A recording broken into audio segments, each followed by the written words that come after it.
Good evening, fellow poetry lovers. This first poem deals with climate change. It's called They Shoot Humans in Devils, don't they?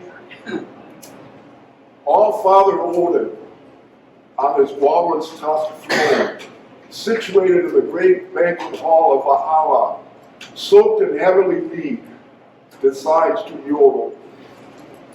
The mighty trilling that creates vast magic. On cue, big, frozen, Porcupine Lake erupts into a terrific upsurge of countless tons of ice and frigid water. Thor, the immortal warrior, peering down from the Rainbow Bridge, hurls his special effects hammer down. When the occulted blunt weapon strikes, out of the immense vortex emerges the newly made ice giant, Ingmar.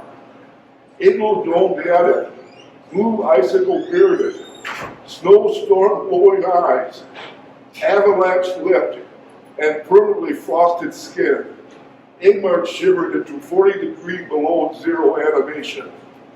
Awakened thus, the tundra tyrant stomped a black ice foot, then took his first crack and crunch step southwards. The massive crack with the mammoth crunches proceeded as Ingmar followed the goose flock honking sunwards.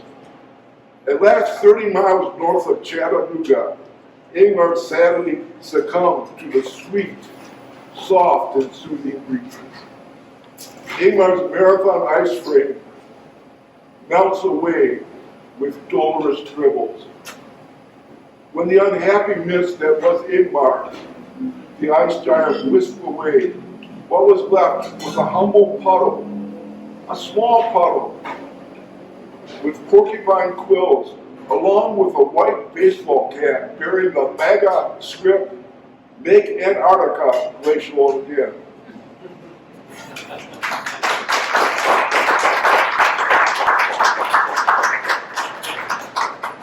This next one is a gothic fantasy.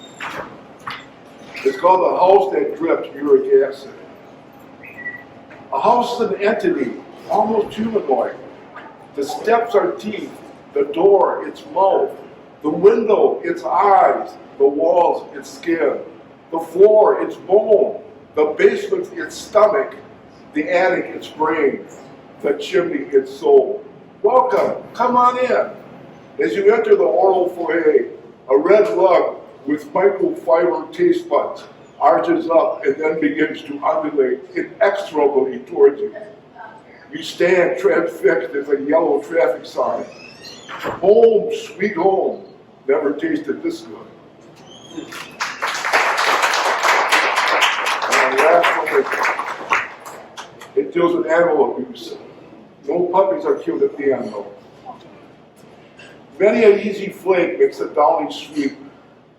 After a frantic phone call from the Poetry Quarterly, thanks to the thermal imaging, I found and followed the bloody tracks of the old bard Robert Frost deep into some lovely woods.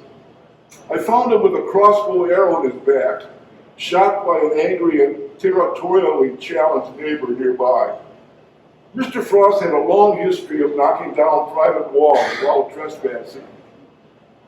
I interned him at the fork of the road, with his arms spread out both ways. Feeling a fresh trickle of snow, I felt I needed a shower, a vodka gimlet, and some talking bubblehead news when I felt a cold, wet nose at my back. I turned to meet a little brown horse hitched to a cumbrous sleigh.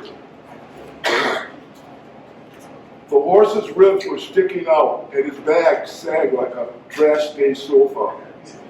Buddy, I'm going to see you rolling in clover, I said up front. Promises, promises, he seemed to mutter.